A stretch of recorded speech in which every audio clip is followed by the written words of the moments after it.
Hey, this is Psy Tacs, and you're listening to the Carry Handle Podcast.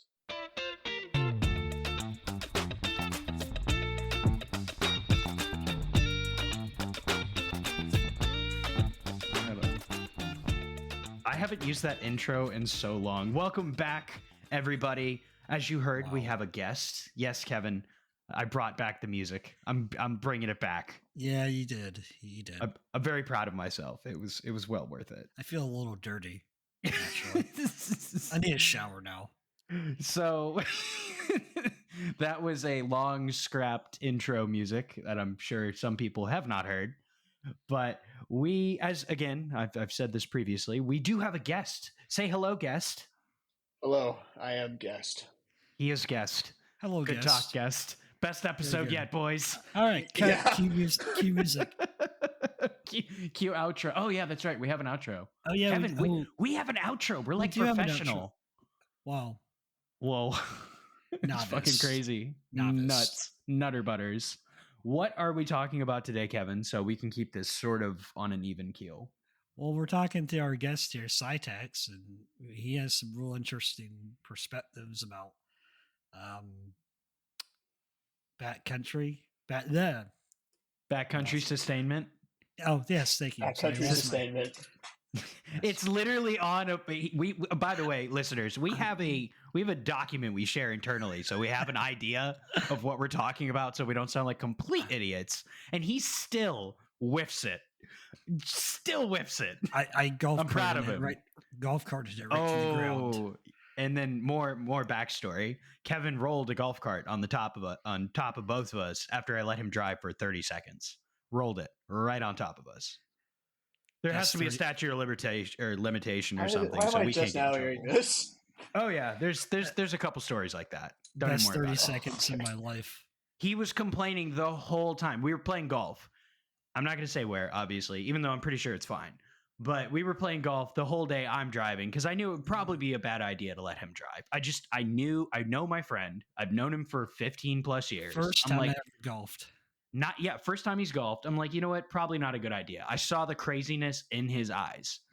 And like, we're rounding out the day and we're like not even 100 yards away from where we turn in these golf carts. And Kevin's just completely like the whole way. He's like, come on, puppy dog eyes, the whole 9 yards. I'm like poking. I'm like, all right, fucking fine. Do it. Fine. So I stop, we switch. And then there's like this roundabout for like where you actually like have to take these things around a park. And he floors it like in the turn. He doesn't go full speed into a turn. He accelerates in the turn and then immediately rolls us on the outside. He's on the top of me. The cart's on my leg. We're like bleeding. There's shattered glass everywhere. We have to like quickly like try to flip this thing back over before one of the maintenance guys come out. There's glass all over the ground.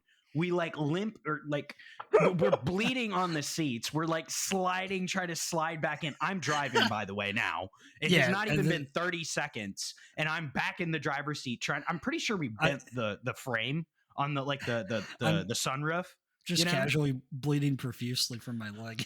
And we're like, oh yeah, that too.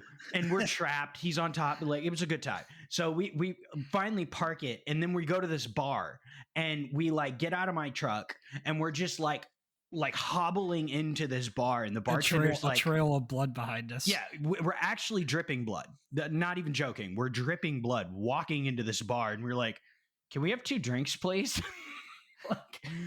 We're in pain.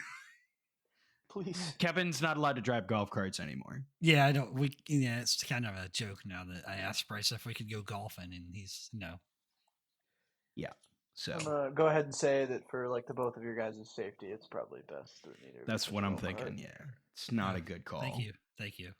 Yeah, so backcountry sustainment. Tell us about backcountry. Yeah, sorry, I was thinking about every golf course story I ever had. I've also definitely rear-ended somebody with a golf cart.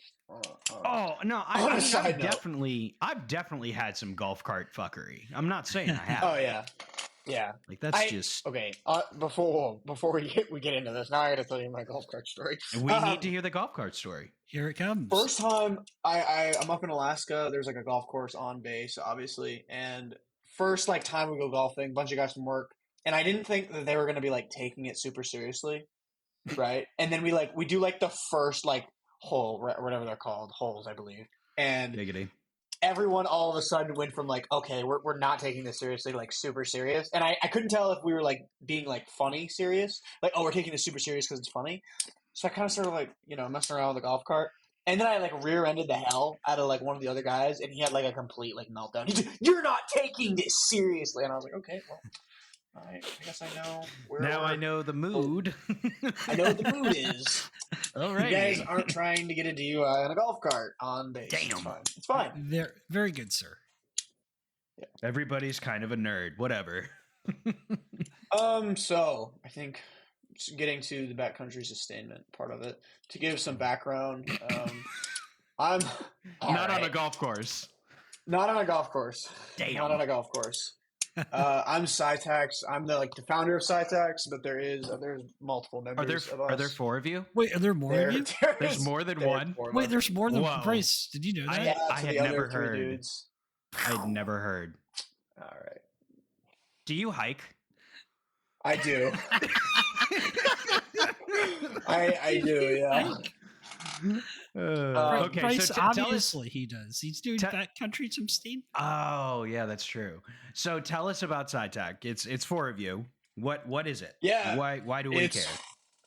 4 dudes. At first, it started one of us had a camera, and now all 4 of us have cameras. And the premise is basically we're all just in like different locations, and I mean we're all active duty guys in different branches. We all have very different jobs and very different areas of expertise. Obviously, without doxing myself and everyone else, I can't really say. But like my background is I've been a first responder for 4 or 5 years now. And prior to that, I did construction for a few years in the Midwest. Now I'm located up in Alaska. And to give, without doxing and giving away career fields, the other guys also have a lot of experience in rescue as well. Rescue, search and rescue. So there's a few of us, and between the 4 of us, we have a pretty good experience overall. 2 of us actually live together; we're roommates, and then the other 2 live on the other side of the country. So the whole premise is basically just one day we were like, "Hey, like, what if we just started posting all the cool shit we do on Instagram?" And here we are, almost a year later. It's been a great time, and like we've all flown and met up with each other a few times now, which is probably the coolest part because when the 4 of us are all linked up together, it's a lot of fun. But overall, most of the experience that I've gained on like subjects like backcountry sustainment, medical, and rescue has been in my time in Alaska, and I've gained in my time in the military. Once again, like without giving away my job and branch, first responder experience, rescue experience, and survival training experience. I'm sure some of the people who follow us know me pretty well, but just obviously for like we'll say OPSEC, the best way to go about it is to just remain anonymous. Love it. Are you playing with a gun? Yes, I'll put that down. Yeah. I love the energy. Wait. But the clicking was making me feel like I was losing my mind. Hold on. The clicking? I'm going to put the revolver away. Oh, it was a revolver. Oh. Wait, now, okay. Well, we asked this question later, but we'll touch on it now. What kind of revolver? You don't want to know. It's the Heritage Rough Rider Tactical. I have a Heritage 22 Magnum. Yeah, and it's got the threaded barrel, and it also has what's considered a Picatinny rail on top. Ooh. Well, I think I've been on recording as saying I want one of the Taurus 850 whatever the hell Toros. So I can't. With the red dots. That's I think honestly, hot take, red dots on revolvers. Or I want an Elcon. I think practical. With I can't really speak on that. Fun. Yeah. I like wheel guns. I will stop playing and fidgeting with the revolver as we go forward. I will talk to you about revolvers if you don't.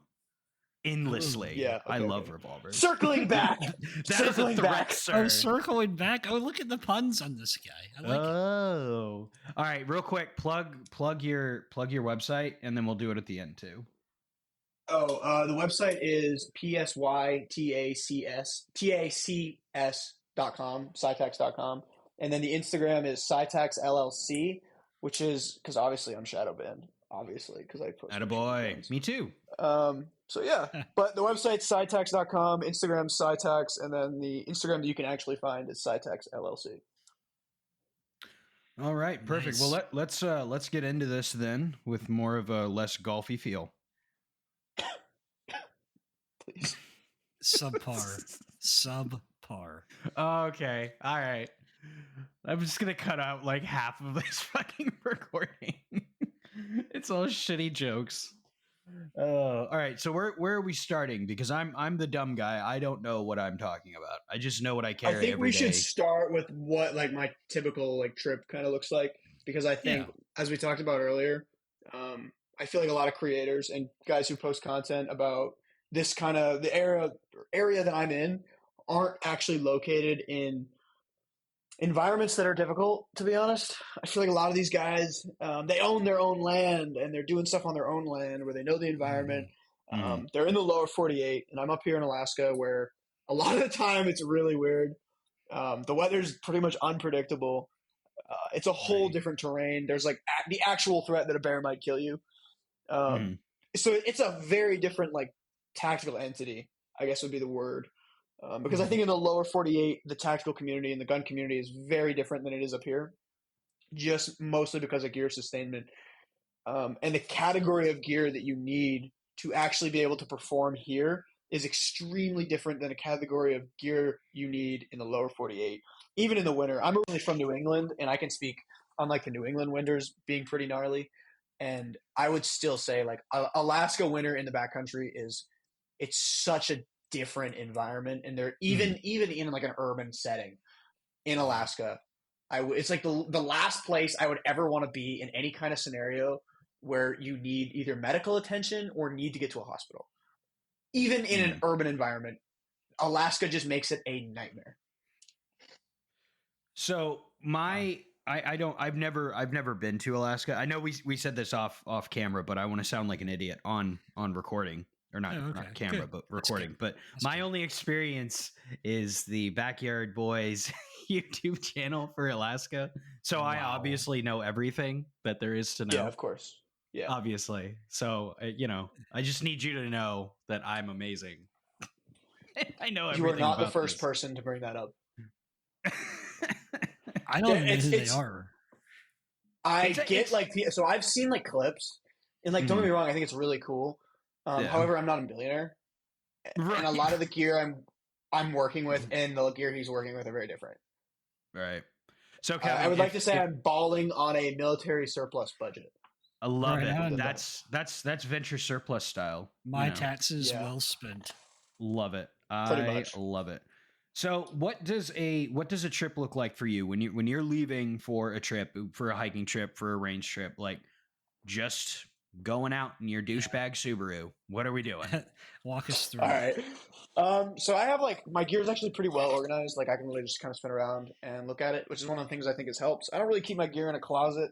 I kind of keep my gear out. That way I can see it. But I basically always have 2 packs that are ready. I believe I have a 55-liter pack from Stone Glacier that's multicam, obviously. And then I have a 65-liter pack from Osprey that's black. And basically, depending on what I'm doing, if I'm being a tactical douchebag in the forest or if I'm being a crunchy granola hiker. But I start with my packs, obviously, and then it's pretty much breaking down my packs. In Alaska, depending on the season, in reality, I've done this to myself 3 times now, where I'm like, oh, it's not cold out anymore. I don't need to bring gaiters with me. There's not going to be snow in the woods. Every time I'm wrong. I will now not take gaiters out of my pack for the rest of the time that I am stationed in this state. A good pair of gaiters would be like I'm religious now about gaiters. I have the outdoor research ones, and I won't leave my house to go outside without for these a dumb gaiters. person. What are gaiters? Yeah, what are so gaiters? Are basically these things that connect to your boots, and then they go up your leg, and they cover that area between your boots and your pants. Oh, yep, I know where gaiters are now. Okay. Yep. Okay. So yes. One of the reasons I say this is visualize because you could have nice boots on, you could have nice pants on, you could have like the Gucciest pants, the Gucciest boots, the Gucciest socks. All it takes is for like one deep, steep fall where you fall into the snow up to your thigh, and all of a sudden the inside of your boot is filled with snow. And it's like the most demoralizing thing I want to add. It's so demoralizing because you think every time it's happened to me, it's been like I'm like I don't need gators today, and I always end up being wrong. Yeah. and I have like the flashback of like me sitting in my office, like staring at the gators, like laid out on the desk, being like, I don't need Just those. haunting you. And then Haunting. it's literally like a flashback moment in a movie where I'm just like sitting in the snow up to my waist, being like, I should be wearing gators. What socks suck? What I socks think that's a good suck? word to. Yeah. Oh yeah, wet socks suck. Yeah, I think it'll that's a ruin your good thing whole to day. touch on. Yeah. How important is it for dry feet? Just staying dry in general, and like obviously dry feet, right? Like we've all seen all the other YouTubers who are like, don't leave the house without a pair of socks. Especially in Alaska, I keep socks in my trunk. Like if I'm going out to the bars, okay, downtown Alaska, right? There's a good chance in downtown Anchorage you might need to change your socks. To be totally honest with you, I've had to do it before. Like that's how bad it gets here in the winter. Well, if you pass out on a bus bench, you need to have warm feetsies. Yeah, allegedly. But moving forward into my kit, basically I always start with the gators just because I've had so many like experiences where I've been looking myself in the eyes later on, like, wow, I wish I had gators. I also tend to leave the house with rain pants and a rain jacket. I have some multicam stuff, and then I also have some outdoor research stuff. Both, one obviously provided by the military, the other I bought myself. Outdoor research brand stuff is amazing. They go on sale a lot, and I preach outdoor research just because I feel like I have good access to them. Obviously, I can't speak for everyone in their different states, but in Alaska, it's a pretty common brand. See them all the time. See them on Facebook Marketplace. You really don't have to spend that much money to get like good rain pants and a rain jacket, especially with the amount of surplus companies that are out there like promoting themselves. But surplus, like you can get a surplus pants, surplus rain jacket. I also usually keep a poncho in the bag. Granted, this is right now. We're in May, so it's a little different. But I'll kind of do a full circle here of the seasons. Aren't we in June? All summer long. I'm not going to leave. Yeah, he's still in May. That's right. Oh, whoops. Yeah. Time maybe it's June 1st. My bad. It's June 1st. I'm so sorry. That's right, nerds. Get wrecked. But in the winter, it changes things. Personally, I'm not really like the bottom half of my body doesn't really get cold. So in the winter, I usually wear like Cry pants, and obviously you don't have to wear Cries, but I really like Cries in the winter, and I'll explain why. I really like knee pads in the winter because, and I'll get into this. It's very demoralizing to be a couple miles in the woods, either training, shooting, hiking, whatever, and to sit on your ass and then it gets wet because it gets wet and cold very fast because your body's much.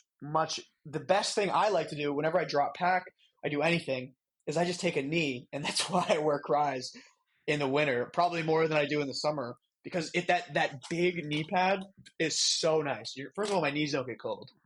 Right. My butt's not getting wet.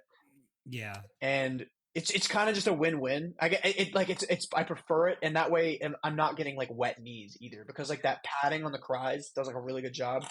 I also, a lot of times I'll wear the Fajal Raven, like Vita Pro pants, and I treat them with wax in the winter pretty heavily. They do a really good job, and I still, if I take a knee, I usually am doing it on my pack. Does that make sense? Because I really try to avoid being wet, and it might seem like a little over-exaggerated, but like if you're doing anything more than a few miles in a few hours, putting your knee down a few times, getting wet becomes annoying. Yeah. Well, wetness turns into coldness pretty quick, especially in Alaska. Yeah. Real quick, you mentioned camouflage just a couple times. How deep into camouflage do you really get in terms of like your selection? Is it like does it really matter in terms of what you're doing? Alaska, I had a conversation the other day with someone I work with, and they were preaching that Multicam Tropic is the best one in the summertime in Alaska. I kind of disagree. I disagree. He agrees. Uh-oh. The Florida boys are hurt. Whoa. That hurt. Sorry. Multicam, I'm sure it's great. Up here, I think the problem with Multicam Tropic for me is like the availability of it and the access to it. Because I'm not going to go out and I'm not going to buy multicam Tropic everything. Like I already have multicam stuff, and that's why I use it. My favorite camo pattern is Flectarn and Chocolate Chip. Oh, okay. Well, he's coming Eventually, back. Chalky Chip. All right. You have been redeemed in my eyes. Flectarn has entered the chat. But in terms of practicality, I think multicam gets overlooked because there's so much of it and it's so cheap. Even like it's like on it's base. it's like M81 when Kevin and I were younger wasn't very cool and sexy because it was fucking everywhere. Oh yeah, exactly. Ouch. And it's definitely not like the sexiest camo, but I think it's very practical and it's easy to when it first came out. Stuff. When it first came out, it was super sexy because like only special ops guys had it, and then they ended up with like Army OCP and stuff, and now it's like, oh, okay, well, this is kind of how camos go, you know. They come out, that's cool, and that's then true. And then they get cheap. In the winter, I actually do have overweights. They're expensive. I think I got mine from Odd Gear. They're super expensive. Are you an overwhite top guy or overwhite bottoms? Because there's like this whole fucking hubbub on Instagram. M57 had a hill to die on. The best way to put this is I do not have the technical or expertise to tell you that it matters. And I don't think, unless you are a hardcore pipe hitter, that it matters. The real answer to that question is instead of overwhite top or overwhite bottom, it's $15 Tyvek paint suit from Home Depot. Yes, absolutely. And we've done that and it works great. Like I hate to be that guy, and it works great. It probably works actually better. And there's some dude listening to this who's punching air. And I'll tell you why it works so great. This will be one of the clips. This will be one of the clips that I use as a. I love like the advertisement. The practicality. Like I want to share you this. Like, hey man, just because you spent like $700 on multicam cries and you were an idiot and you bought the not multicam cries, overwhite cries, or you were the idiot that bought the white Spiritus Systems thing. I know who you are. I know someone with that kit. You're stupid. Anyways, wow. Spray paint exists. But the thing that I'm saying with the Tyvek is white kind tape of exists. Yeah, exactly. So the Tyvek is really nice because if the snow isn't pitch white, it's a little dirty. That's the thing that a lot of people don't realize. But the Tyvek kind of picks up that little bit of dirt, and it just works really well. And like I would say, having something that you can literally just like take off and throw away and not care about at all, you're probably going to get way more use out of that than the dude who spent $800 on cry overwhites who's afraid to take a knee because he doesn't want to ruin his camera pattern. When in reality, you could literally buy Kevin's language here. You could just buy like 2 Tyvek suits, beat the hell out of them, and then throw them. And it would still not meet the cost. Kevin I would like to say I still own overwhites. Yeah, of course you do. You and I are on the same level. I don't know. He sounds like a trader though, because he just said he actually owns overwhites. So I'm sorry, what? I don't know. So I do own overwhites, and I own overwhite pants. Oh no! And no, there you go. Hold on, let me explain to you why. They're wind pants. Wind pants. So they're overwhite pants. Okay. Bear with me. I'm in Alaska, and a lot of times in the wintertime when we're shooting, we're hiking, we're doing anything. Wait, he's in Alaska? Anyways, I like to wear cries with knee pads. So the best thing is the overwhite pants because they're big and they're baggy, and I can put them. They zip almost all the way up to my knee, so I don't have to take my boots off, and I can slide them over. And that way, if it does get really windy or it does start snowing really hard, the snow isn't sticking to my cries and absorbing all the water.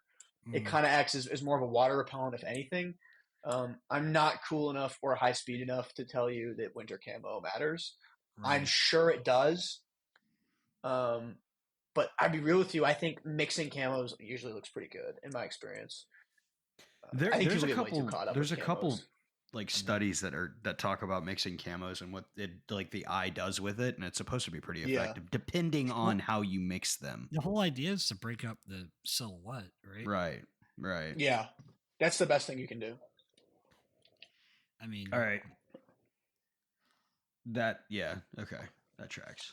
Well, I'm glad we were able to irritate so many people in such a short amount of time. That makes me There's very some happy. dude with that Spiritus chest rig just punching. Wait, I'm thinking of that? the They're Arctic multicam people are just like losing their minds. The keyboards are clicking away as the warriors get up. Yeah. The problem is it doesn't really stay the same.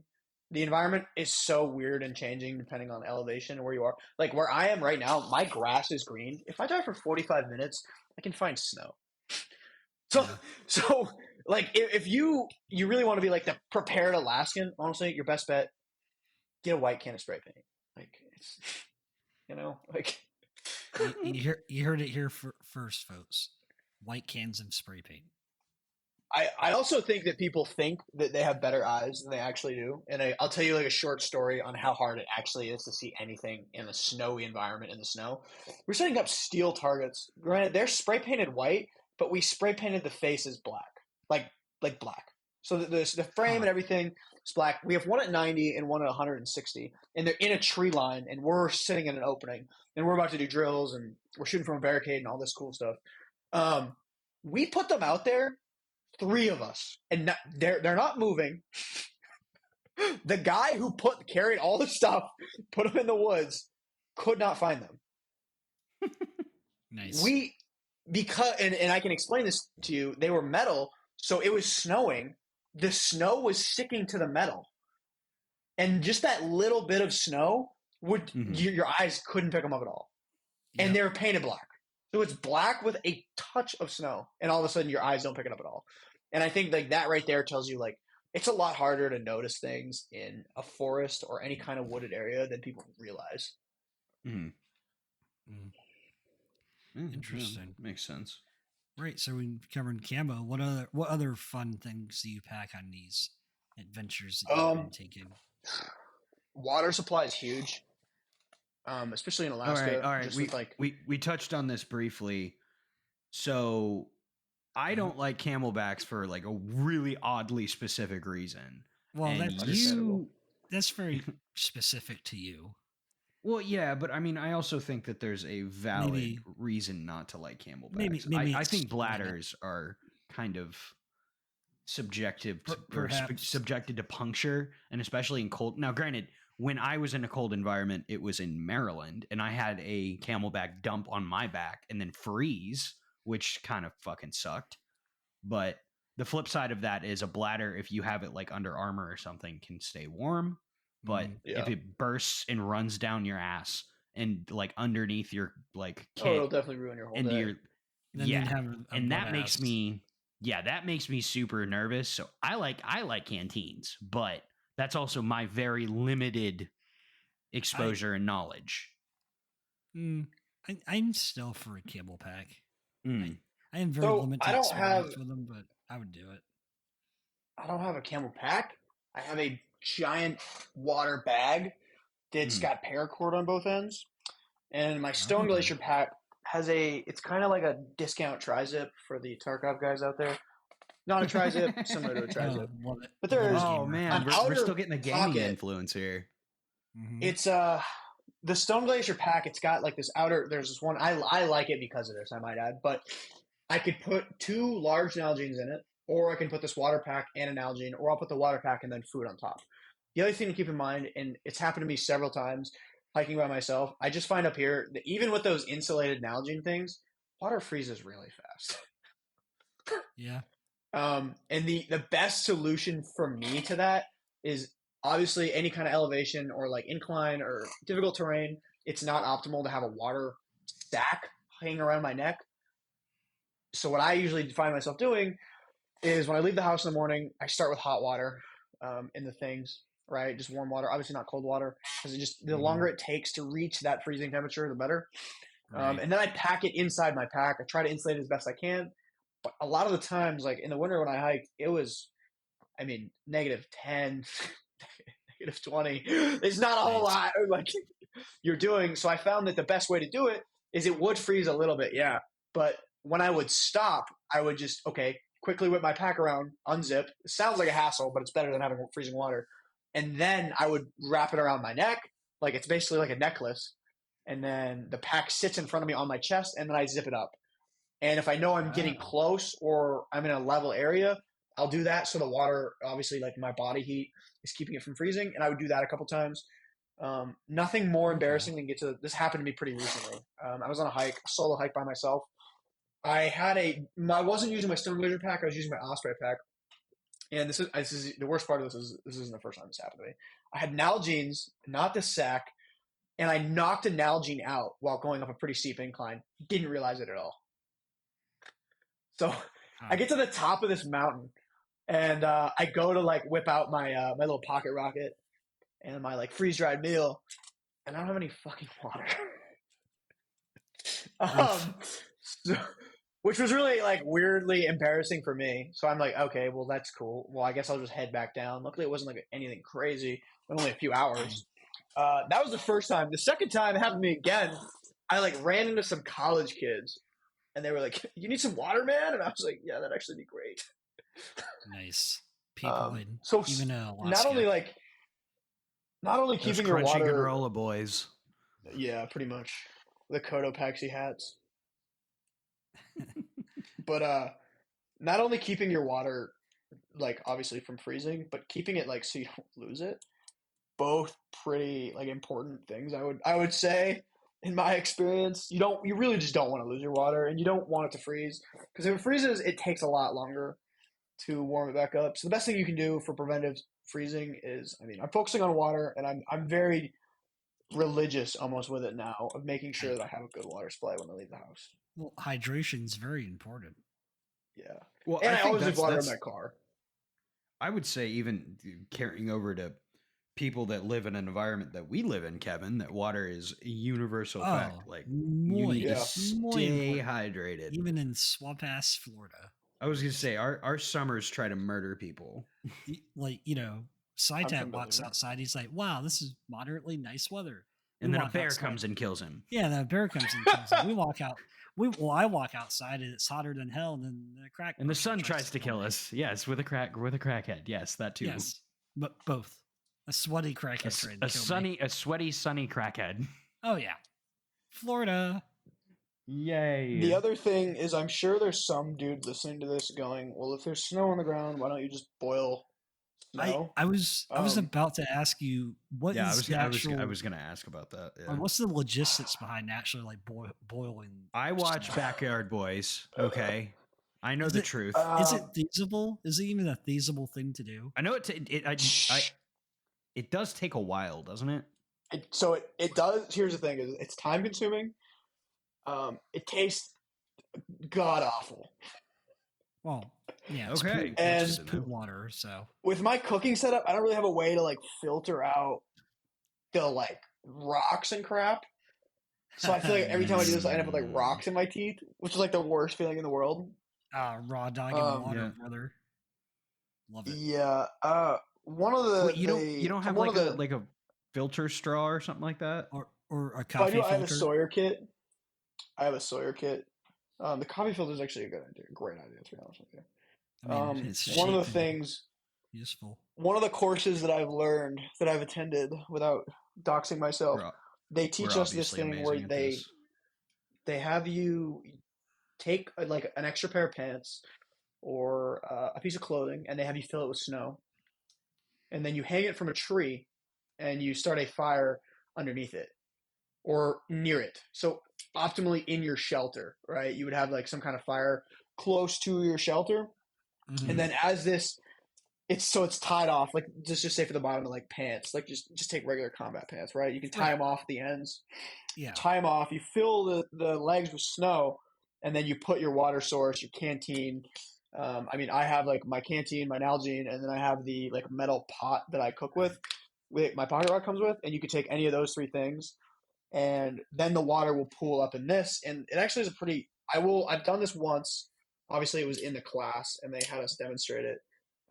It's a huge pain, but like for long term, I guess if you were like stuck on the side of the road, I don't know what I can tell you the scenario that it's used for. It's used for crash pilots. So obviously it's going to be a while, but like if you really got down to it, you can absolutely filter like snow with like clothing. And you could probably do it while boiling water too, I'm sure. But I think it comes down to how really how thirsty you are if you really want your dirty crotch water. Yeah, exactly. It's totally dependent on your situation. And if I'm ever, in my experience, if I'm ever like doing one of my trips or training sessions by myself and I put myself in that situation, I'll be pretty disappointed. Will you tell anybody? I don't think most people go out say, "Man, I'm really going to make sure I have to drink some snow." That's my plan. Yeah. Today. I think it's more like an emergency thing. Like, oh damn, oops. Well, what they try not to tell you about the yellow snow. It's all lemonade. It's good time. Well, it does taste a little bit salty, but that's okay. Please, just for anyone listening, please don't drink your urine. Please. But that was urine. Wait, that's urine? Please. I thought it was lemonade. There's like this weird reality TV thing that's for some reason Bryce, convinced people they should like drink their own urine.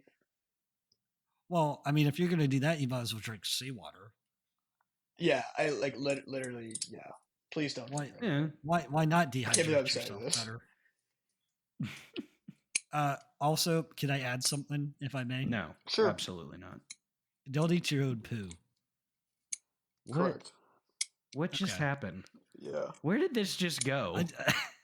It might look like wait, no, hold on. I can swing this. Swing it. You're gonna swing. One of the things you should think about. No. Hold on. You'll like where I'm going with this. I'm skeptical. One of the things you should be cognizant about is in the backcountry or in any kind of terrain where you don't have access to your typical standard bathroom with a porcelain throne, you should be very wary of where you are defecating.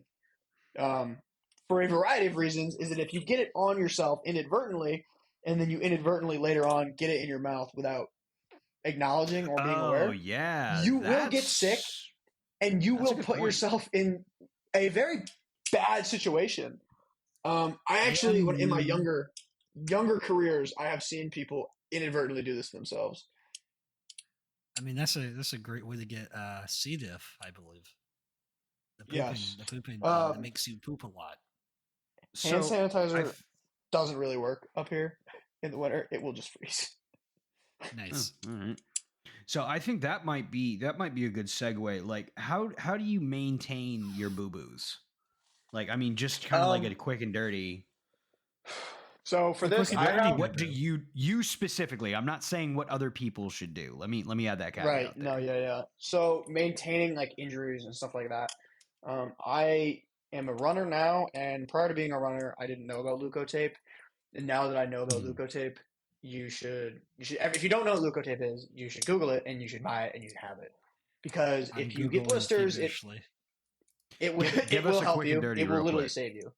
It's basically like tape. I mean, it's tape, but it's like medical tape basically that you put on your feet. And if you get blisters, you can put it over it. And honestly, I've ran hundreds of miles, not consecutively, but I've ran a lot of miles with leukotape on my feet and had blisters and still been able to move on and maintain with leukotape, as opposed to if I didn't have leukotape, I wouldn't have been able to carry on.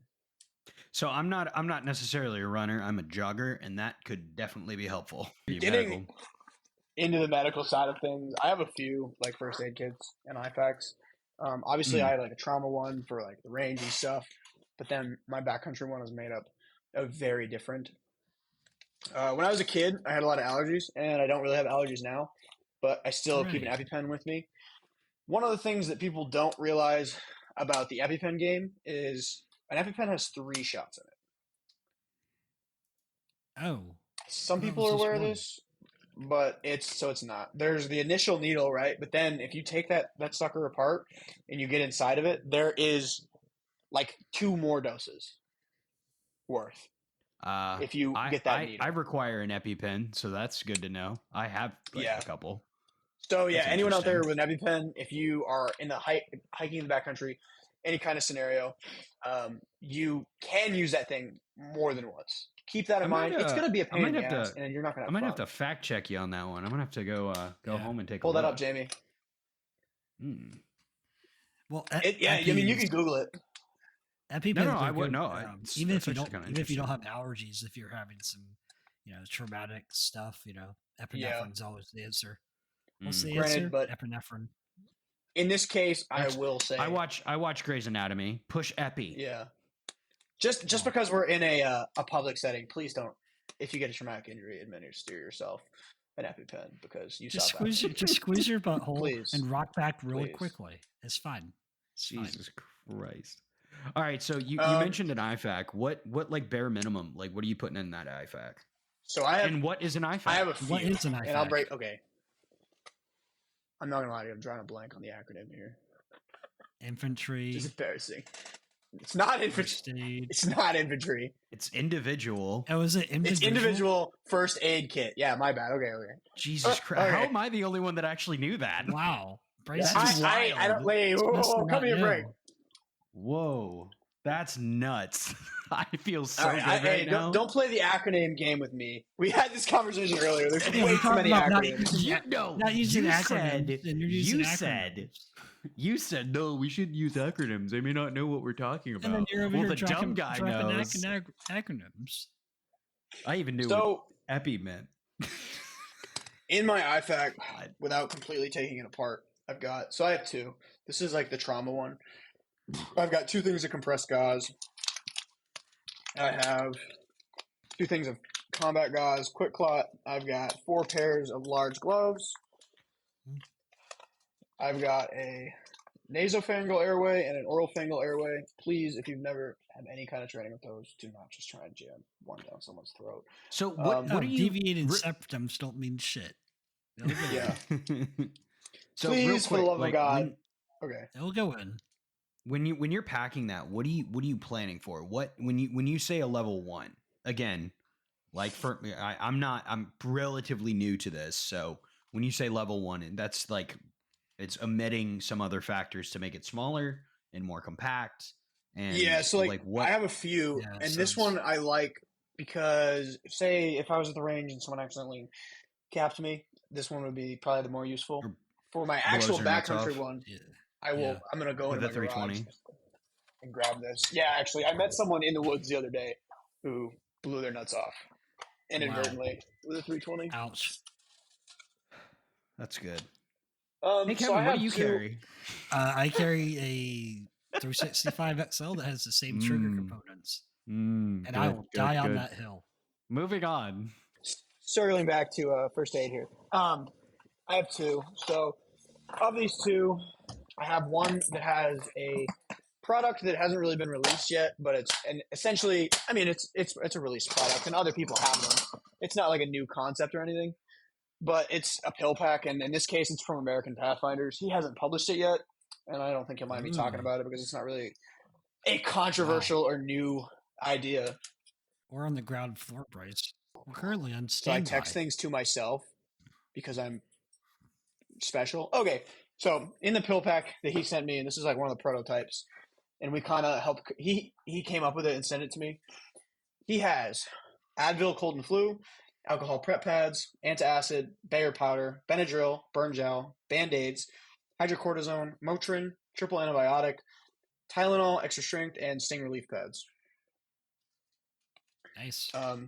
To give some context, in Alaska, where I'm at, the bugs really aren't that bad. However, northern Alaska, I have been up there and done, we'll say missions, where I have had to duct tape my gloves to my shirt because there were so many mosquitoes. So I was going to ask, like, what kind of priority do you put on, like, any of, like, the anti-itch stuff? I'm going to be real with you. For anti-itch, depending on the situation, I'm probably just going to tell you to grow up. Especially in a first responder standpoint. If you have a bug bite that's not poisonous, it's not killing you. It's itchy. You probably don't need an ambulance. Yeah, you probably don't need an ambulance. Now, if it's a lot of times with like bug bites and stuff like that, if you literally just stop itching it, it'll kind of calm down. But I really like the concept. Or you can watch like all the Instagram videos about moms telling you that honey stops or like some ridiculous thing. Vinegar. Oh, that's what it was. Yeah, there's something that neutralizes it or something ridiculous. Yeah, no, it's vinegar. I'm a first responder because of Instagram. Thank you. Yeah. Just so you know, I'm amazing. 2024, man. We all are. Instagram first responder. Or TikTok or whatever the hell the popular thing is. I sound old. Okay, continue. Continuing, moving on.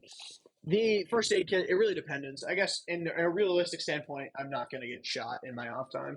However, there's a good chance that I can fall down the side of a mountain, and there's a good chance that I can fall in a tree well.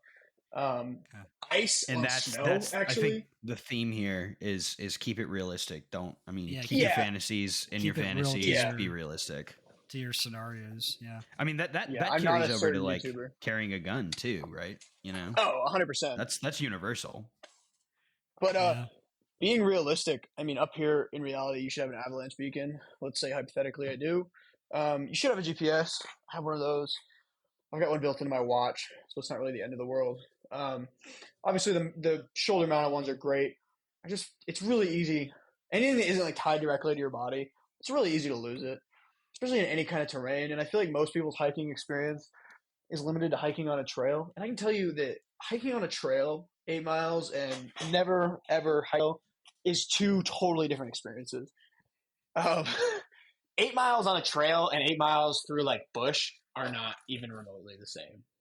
Like, yeah, it's so very different. Anything that isn't attached to your body, you will probably lose. Like, I say that very confidently. Losing sunglasses, I've lost. Like, I'll put my keys and wallet in the bag. I mean, I'll keep my phone in my like front pocket usually. But my pockets are pretty deep, so I've never really had that as like a problem. Weird flex, bro. Being in Florida, we have a very flat terrain, so terrain. We don't have what these, is a hill? Terrain issues that you speak of, unless you're talking about. Well, unless you're talking about going upstairs or something. That's funny.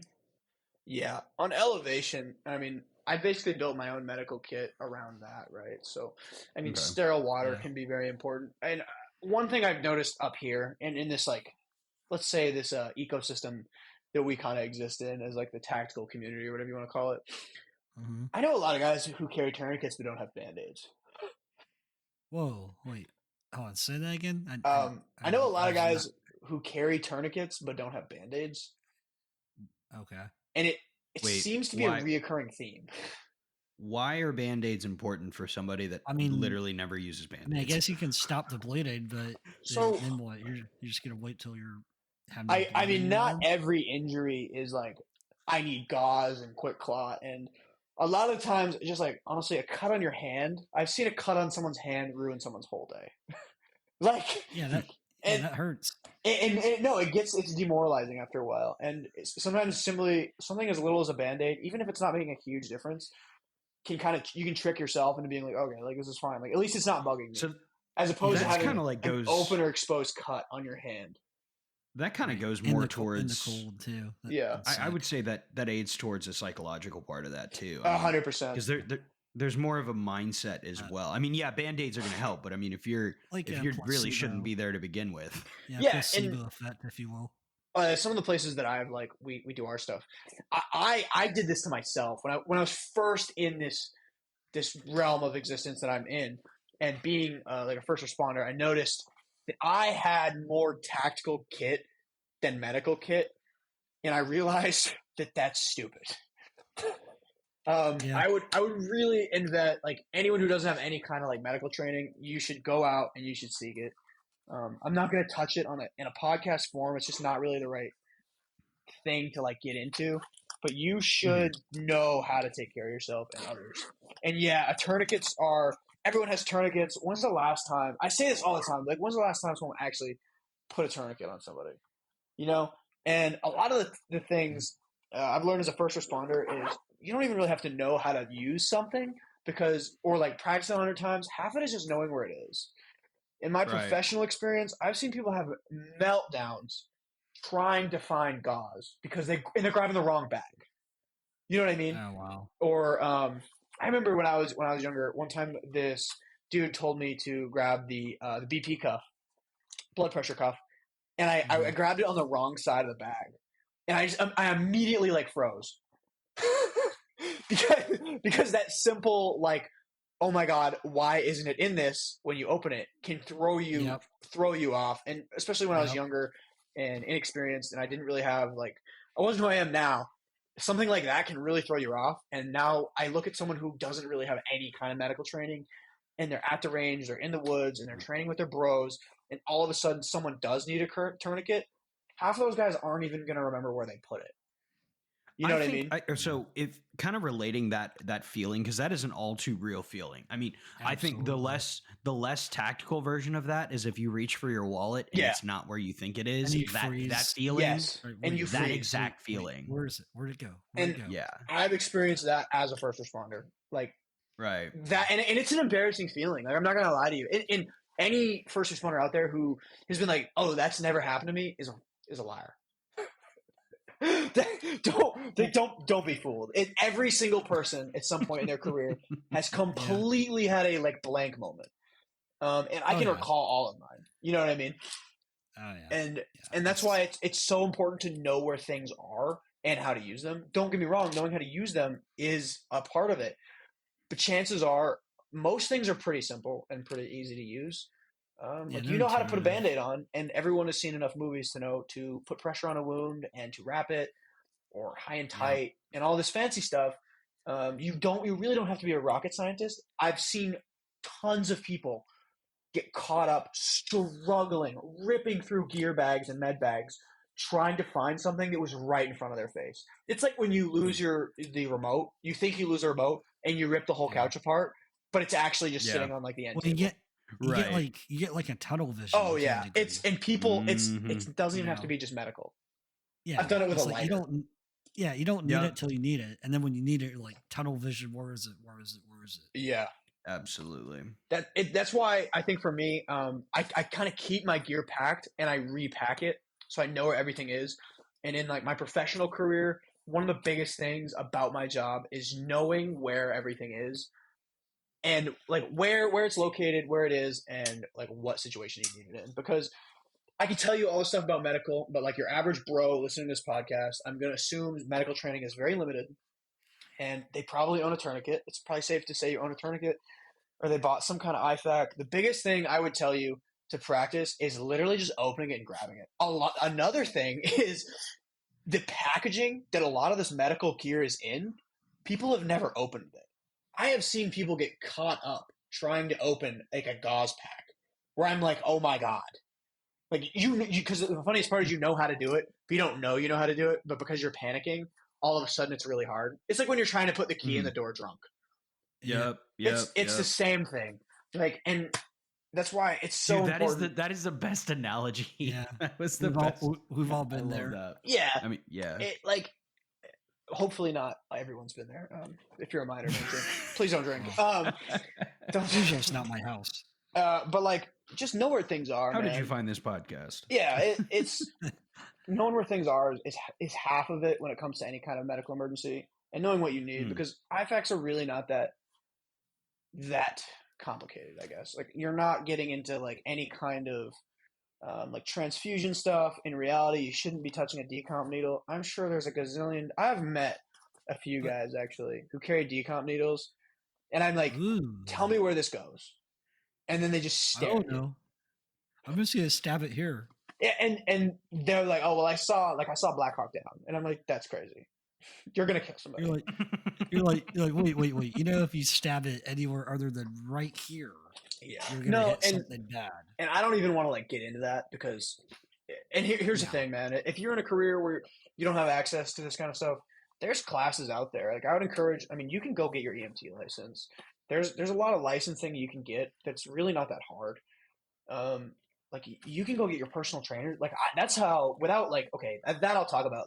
I'm a licensed personal trainer, and half of the medical stuff I know, honestly, isn't that complicated. I've probably pulled more from personal training education than the level of medical education that I received. Because a lot of time it really is simple stuff, and you're like, oh, well, your arm's bent that way. That makes sense. Yeah, that's not good. And the nice thing is when I got my personal trainer's certification, it made me realize, it kind of taught me the analogies and medical terminology, which once again, I don't want to touch that, but medical terminology is a big thing. And a lot of guys get really caught up with gear and LPVOs and red dots and night vision. And I'm like, okay, can you save your own life? You know what I mean? Like, can you even like fix yourself? Like, if you cut your hand open right now, like what are you doing? You walk up to him like, hey man, that's a cool kit. Can I see your hand? Like slice it with your knife and walk off. And they, what the hell? It's like, fix it. Just fix it. Okay, I'm done rambling about my iFac. I went on a tangent there. That was a good tangent. Yeah, I was going to say, hey, so okay, just to be not the super professional podcaster that I claim to be, what the hell is Moose Rider's Ruck? Oh God, Brace is doing it again. So I have this written down. I don't know how to organically like fucking roll into that. Okay. I wrote it's the way I write notes is very, very weird. There's this dude on Instagram. His name is Moose Rider. He's an ultra runner. The best way to describe it is a while back, and it's still on his Instagram page. And I would implore you to check it out. They had a ranger Kevin is regiment. writing. Do not read this verbatim, Bryce. Okay, I will. I will read this to give you. I think about this all the time. They had, I think it's a ranger regiment. They had them do a 12-mile ruck. Okay, so they had, I already messed up the story. Erase that. They had some rangers go and shoot quail at the range, right? They had the rangers shoot quail, and then they had the rangers do a 12-mile ruck, and then shoot quail again. And it's this graph, a chart, where the shooting score of the group of rangers goes from like being maxed out at perfect 100s to failing and barely passing after a 12-mile ruck. I saw something similar with like it was like the SBS, like the special boat service or something. It was something really similar when they were running drills. That's actually interesting. Well, I mean, that's like more realistic to like a mission scenario. Like, you're not going to be like dropped right on top of the. Yeah, you're not going to be well rested and fucking stretched out. And you plugged out a couple rounds. You're feeling good and frosty. You're going to be hoofing it. So I found the post. It's percent change in M4 qualification post 12-mile ruck. Change in qual scores, linear change in qual scores. For anyone out there who wants to look, it's his Instagram is Moose Rider 6. He is super cool guy. He's actually part of the reason that I'm like training for a marathon and an ultra marathon. But to get into it, to break it down, 2021 Best Ranger Competition winner, Captain Vince Paykowski. I definitely just murdered that. Conducted a test with 100 rangers. The test consisted of an M4 qualification, followed immediately by a 12-mile ruck. The data was clear. The more aerobically fit rangers showed significantly less degradation in marksmanship after strenuous endurance exercise. Rangers with strong endurance were almost twice as fast on the 12-mile ruck as the slowest. Even if the slowest ranger was the best shot before the ruck, they lost over 30% of their pre-ruck accuracy when they were fatigued. A fatigued state is likely to be when you need to be your most accurate. Keep in mind that the lowest performer of this participant group is still likely 10 times fitter than the majority of the firearms community, which is a great point. Yeah. So if their performance changed so drastically, what do you think would happen to your performance? If you don't know what aerobic and anaerobic mean, then stop shopping for your next kit upgrade and go shop for a pair of running shoes. Your body is your most important weapon system. Proper endurance training increases the weapons system range, speed, accuracy, survivability, and lethality. And then he has a link to the article. We can drop it in like the notes or whenever you guys publish this. And absolutely. That post, like that literally an Instagram post, like genuinely changed my whole perspective on like my career, what I do in my free time and where I'm trying to go with my career. I haven't touched on it. I think I've touched on it you guys like offline a little bit. Hold on. Hey, my dog started fighting in the background. I was like, that's too loud. But I've kind of touched on it with you guys maybe. I'm trying to do a career change, and in the military that's very different and difficult from my current career into, I'll just say, a more high-speed career. And that Instagram post changed my whole perspective on my training. Because for years, I was super into bodybuilding. I was super into like lifting heavy, and I still lift heavy, and I'm still really passionate about it. But now I'm really into like long distance running.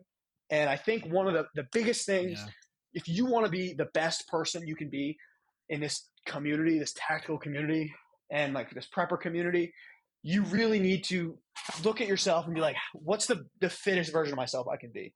Because if 100 rangers who are already rangers are doing a 12-mile ruck and they're barely able to qualify. What's the average? The Joe Schmo with, nods because he's got a bunch of money from his construction job, or nods because his parents got a trust fund. And I don't even own nods. But I would encourage everyone to, like, you should be able to put in some serious miles if you need to. And I think that aerobic and anaerobic endurance are really huge. And I think about that post all the time. Yeah, I agree with everything you just said. So it's funny. I had a similar. I saw a similar post, which is actually what got me into jogging, because for a while I was fast walking because I have a fucked up knee from construction. Yeah. So that's fun. And I started doing that, and then I wanted to kind of go. I realized I wasn't putting any stress on myself, and I figured I wanted to kind of start pushing myself. And I've been trying to go out and do more endurance stuff lately. So that's actually. It's interesting you say that. That is something that I've been pushing myself to recently. I didn't know you were jogging. It's nice. Yeah, I know. It's not a joke like you thought it was. And I want to start swimming. I've kind of recently started posting about it, and it's funny because when in the community that we're involved in, when you start posting about fitness, people really don't like it. And I think that's trying to, like, say this in a nice way, is like a lot of people in the firearms community have a lot of, like, spite for, like, the people who are in that elite level of fitness. I've noticed, and I think it's really weird. But like, if you're truly like like a lot of people have, and even in my career field that I've spoken to you guys about offline, there's a lot of guys I work with who really aren't in that great a shape, but they have this "I'm gonna rise to the occasion" mentality. And like, okay, like, you've shot at a flat range, you've shot in the woods, you've done like some serious training. Okay, have you done that on 2 hours of sleep? Have you done that tired? Have you done that when you can't feel your toes or you can't feel your fingers? Have you done that after a 12-mile ruck? And like a 12-mile ruck, really, in terms of like rucking, isn't that bad. Like, I mean, I have a run scheduled after this. It's 5 miles, and then I'll go work out, and then I still might go shooting tonight. so like, I mean, it's really like, where are you at? And I've kind of made it on my page, because I don't really publicly post about it, but I've been like, hey, if you need like fitness advice or you want help, like, I'll help you. Because in reality, what's going to help you in the backcountry or any kind of like situation that's extremely stressful is the ability for you to control your own heart rate, control your own breathing, and control how you're going to react to things. And nothing will physically or mentally prepare you for how to handle a bad situation like being physically fit will. And you don't have to have washboard abs. You don't have to look like Captain America. You can literally but you should be able to like go for a 3-mile run and then like carry on with your day. It shouldn't wreck you. That would be like my best advice for anyone who's just like, hey, or hasn't worked out in a few years and they're not really sure where to go and they want to get into this community. You should also be able to look at yourself and be like, okay, I need to be able to just go for a 3-mile run and then like immediately bounce back. You know what I mean? And I can speak even from doing drills, because we do drills, really like hardcore drills. I post about it a little bit, but I try not to get too in it. And like we do like 100-yard sprints to then a target. So we'll do like a bill drill followed by a 100-yard sprint followed by like 10 rounds at a target. And you'd be surprised how hard it is to go prone and control your breathing to squeeze off 10 shots after you run 100 yards. Yeah, well, you're all amped up then. Pat, I don't know if you guys know who Pat McNamara is, but he did a drill, and I the last time I was at the range, however many months ago, before I had my kid, I did his drill. It was I don't remember the hell the name was, but it was basically do burpees, like I think it was like 10 burpees, and then try to do the super test. I don't know if you know what that is. Sure. Like on a B8 at 25 yards. And my guy, man, visible. That fucking sucked so bad.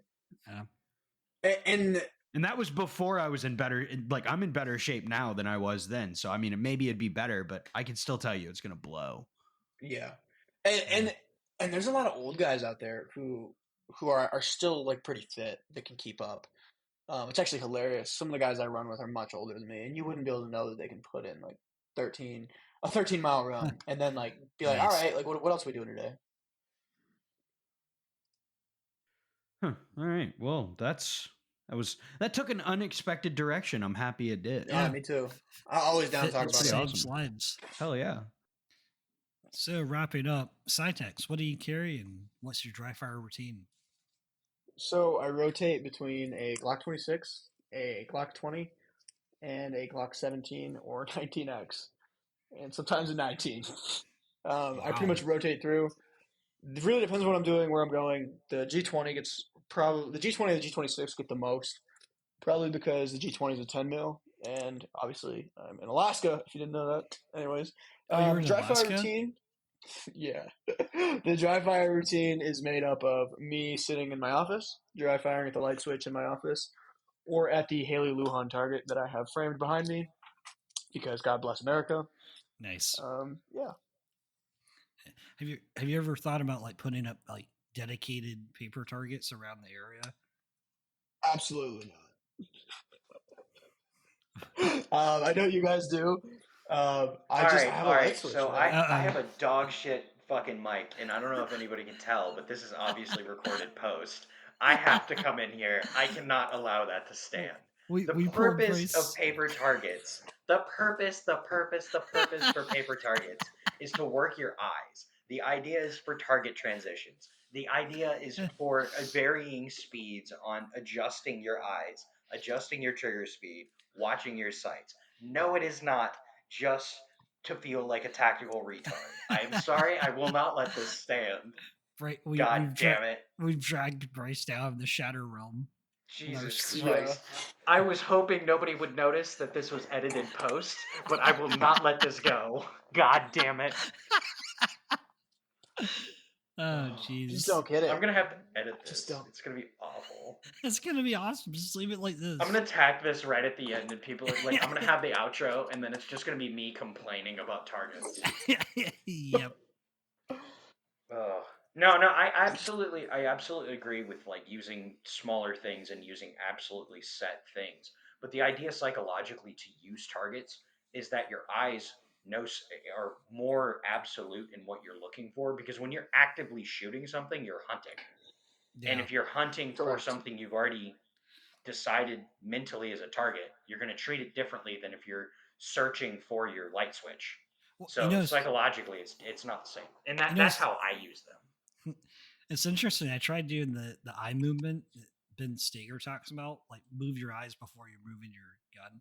Well, And yeah. So it's I not. do It's not. see. It's not driving it's through funny the 'cause- gun. It's bringing it to your eyes. It took me a long time to figure out basically that. Yeah, it's hard because what ends up happening is you end up looking through the gun or through the sights, and then you like tank, and then it's so much slower. It's so much clunkier. It's so much less like natural. Yeah. But it's hard to not do that. Kevin baited me. That son of a bitch. What do you mean? I didn't bait you. I was just asking if he had paper targets, not knowing if you were gonna jump on or not. You knew I would. I kinda did. Well, you know what? I think that might be a good place to cap that off. That actually went. That took a life of its own. I'm very happy about that. Yeah. Well, let's plug your shit again, and then obviously I'll have it. We'll put it when I post this on Instagram and all the places. Yeah. We have an outro. We do have an outro, so we don't have to do outro things, but we'll still say the things. But let's let him do the pluggy things. Okay. The Instagram is Psy.Tacs, but we are shadow banned. So it's Psy.Tacs LLC, and then from the main account you can locate the secondary account. Perfect. And there's 4 of them, just so you know. Whoa. There's 4 of them? There's 4 of us. And they're in Alaska. And they they are? Yeah. Whoa. Some of them are. Wait, Psy, are you really in Alaska? Alaska. I am in Alaska, and there's 4 of us. Wow. Do you hike, though? Do you hike? I do hike. Wow, he hikes. Oh, we're the worst. All right. Thank you so much for tuning in, guys. We will absolutely, if he'll have us, absolutely have him back on. We might do a guest get together where a couple guests get together or something like that. But either way, we are very happy. Thank you so much for tuning in, and we will catch you guys next time. Adios. Hey, you made it to the end of the video. Very cool. You should like and subscribe. On Facebook and Instagram. And Twitter and Spotify. You should listen there too. If you aren't they heard listening this on to this on Spotify right now? Well, they could be, but there's also YouTube podcasts, so all of the places. We always forget where we post this stuff. We don't know where this is. Thank you for listening wherever you're listening to, but you should also like the other places that we are.